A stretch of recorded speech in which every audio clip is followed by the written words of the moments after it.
Assalamualaikum and good day. We be to Madam Fariha and everyone. We are from Group 5 and we'll be discussing on case study question 5. Here is our group members.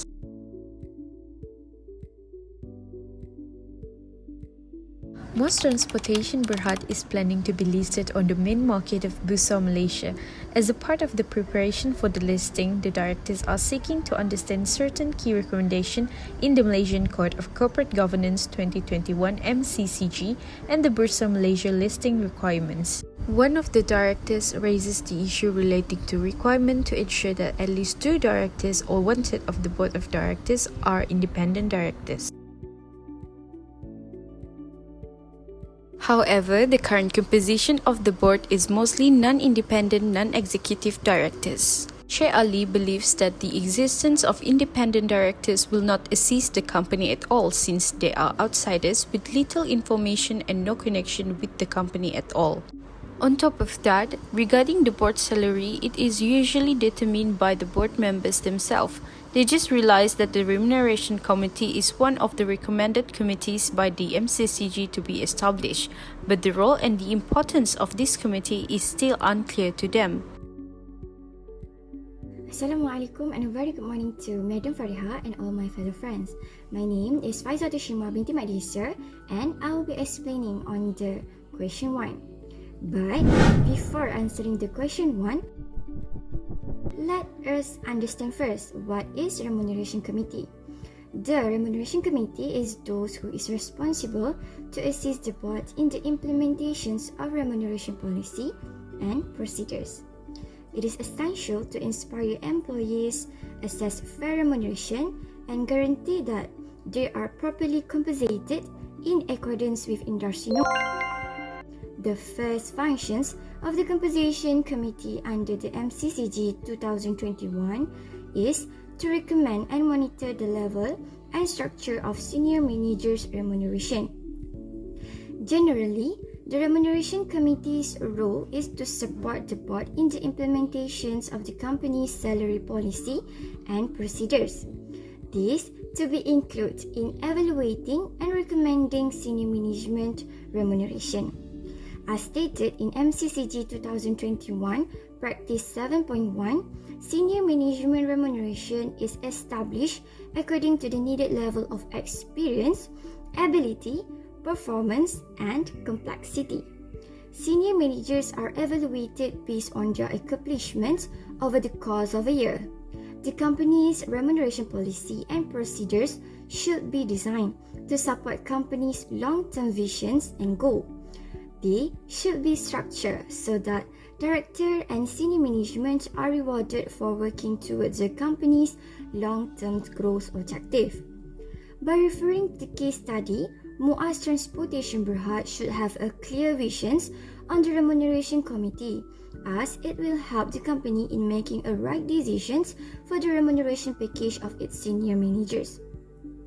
Furthermore, as described in Guidance 7.1, when determining the appropriate level of remuneration for senior management, the board should consider the company's performance in managing material sustainability risks and opportunities. Hence, it is important for Muaz Transportation Berhad in understanding the functions of the Remuneration Committee before implementing it to the company, as implemented this will help the company in a long-run performance. So that's all from me. I will pass the next point to Amira. Assalamualaikum warahmatullahi wabarakatuh and good day to everyone. My name is Nurul Amira Shahira binti Idi. Next, I will proceed with the next function. The function of Remuneration Committee is to determine and regularly review the framework, board policy and specific term for the remuneration and terms and condition of employment of the chairman and executive director. Basically, there is a legal guideline provided for the company to be followed, which deliberated to encourage employees' motivation and productivity. Main reason to boost employees' motivation and productivity is because to be able to link it with the highly talented directors and executives, which as well as to attract them. As stated in the Practice 7.2 of Malaysian Corporate Governance MCCG 2021, Remuneration Committee are responsible on the board policies and procedures, which includes reviewing and endorse matters related to the remuneration of board and senior management. Therefore, terms of reference has been written by the Remuneration Committee which equivalent with the authority and duties. The terms are disclosed on the company's website. Thus, under the Guidance 7.2 MCCG 2021, it is important to initiate a committee in order for them to assist the board in enlarging and executing a fair and clear procedure for setting up a policy on remuneration of directors and senior management. So, by having the remuneration in the organization, it will help MUAS Transportation Berhad to determine their board salary in accordance with the guidelines and terms and conditions required. On top of that, they will be having an appropriate reward policy that attracts and motivates executives to achieve their long-term interests. Thirdly, the function of Remuneration Committee is to ensure the directors are fairly rewarded for their individual contributions towards the company. The Remuneration Committee will be accountable on ensuring the fairness of the individual director remuneration. Reason why to ensure the directors rewarded fairly because it enables the shareholders vote on directors' remuneration. Thus, the Remuneration Committee must ensure that the amount is being disclosed in annual report and the amount matched with the final statement. As stated in the Practice 8.1 MCCG 2021, the remuneration of individual director must be disclosed in a name basis which the remuneration breakdown includes fees, salary, bonus, benefits, and any other emoluments. Thus, as stated in Guidance MCCG 2021, disclosure of details made by the company will enable the shareholders to vote on the director's remuneration. To simplify, it is essential for the Board of Directors in MUAS Transportation to be aware with the function of Remuneration Committee in order for them to understand the Remuneration Committee's objective.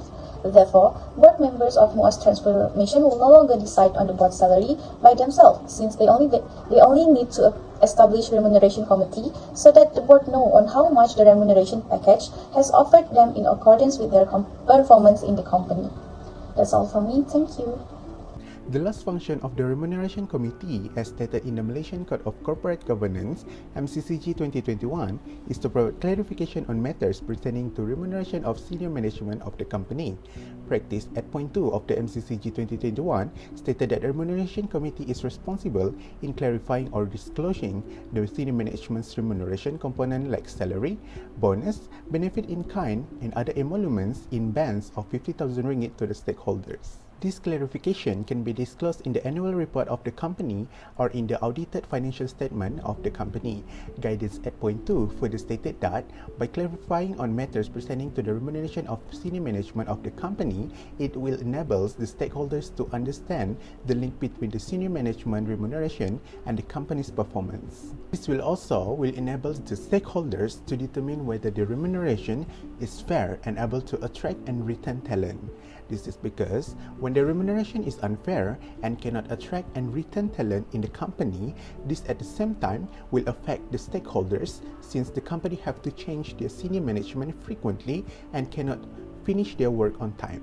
Therefore, by establishing Remuneration Committee in MUAS Transportation Berhad, it will help the company to provide clarification on matters pertaining to remuneration of senior management of the company and at the same time will enable the stakeholders of the company to take appropriate action if there is any problems with the performance of the company as a result of the remuneration that was given to the senior management.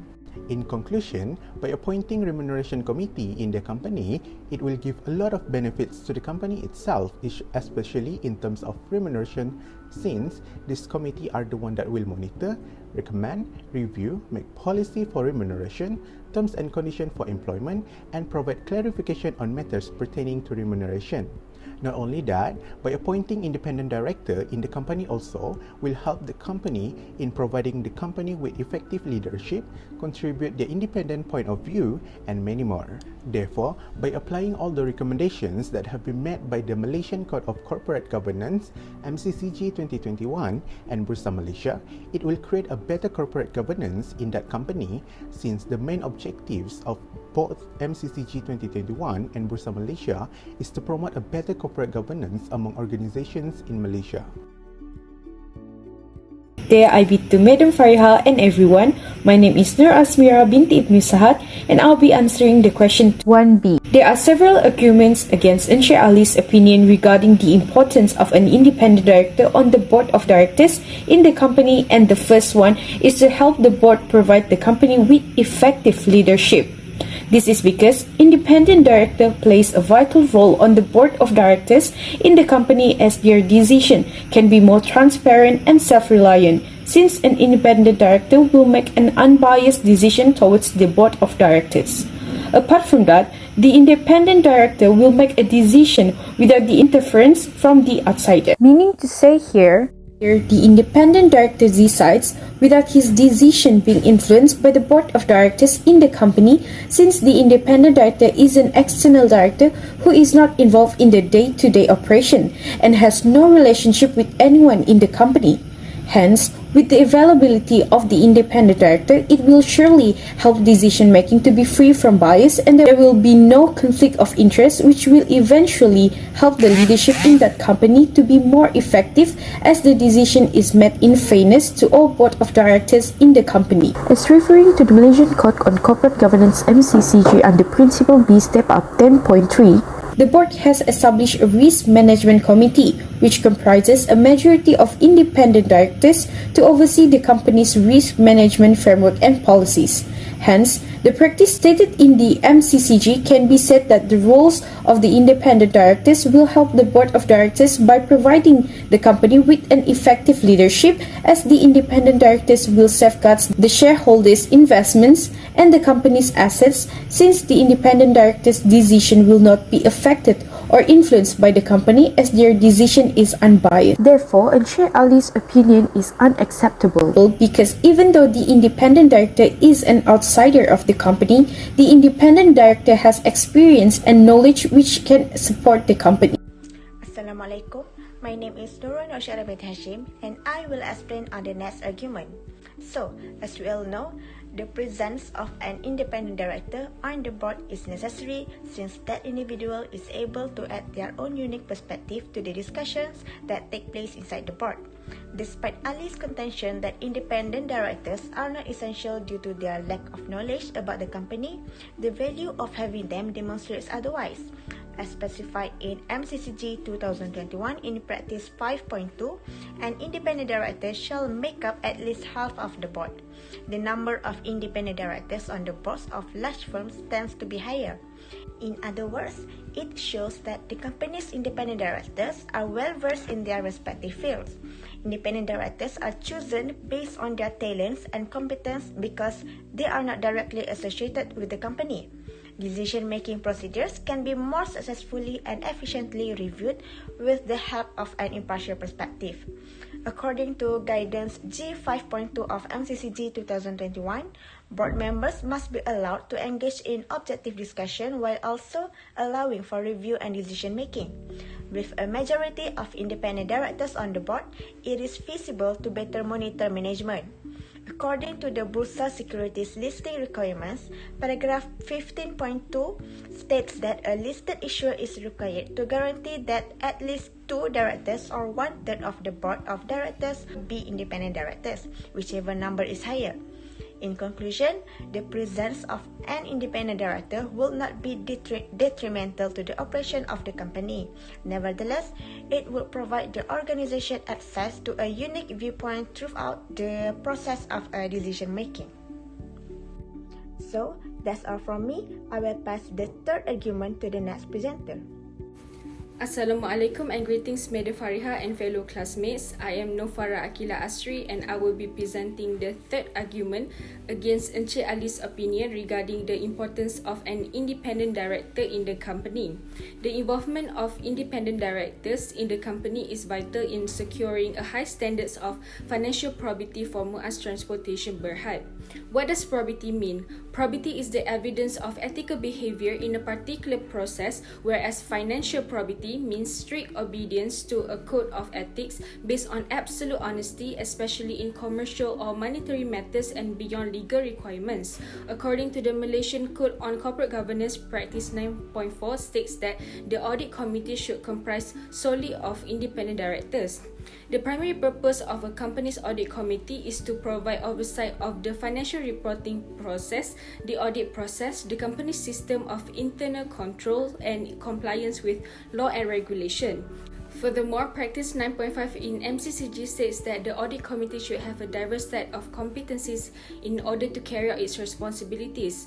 All members should be financially knowledgeable and understand their responsibilities, including the financial reporting process. Members are required to be financially literate and have an adequate grasp on the company's business.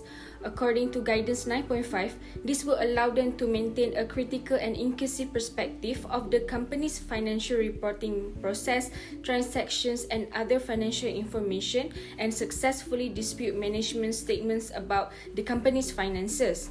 In this case, the company deals with the public fund given to the government by people in trust. Since it is not their own money, unlike the private sector, practicing financial probity becomes extremely important in the business. Apart from that, by having independent directors, the board helps to maintain the confidentiality of the participants or stakeholders' confidential information, including commercially sensitive information and intellectual property.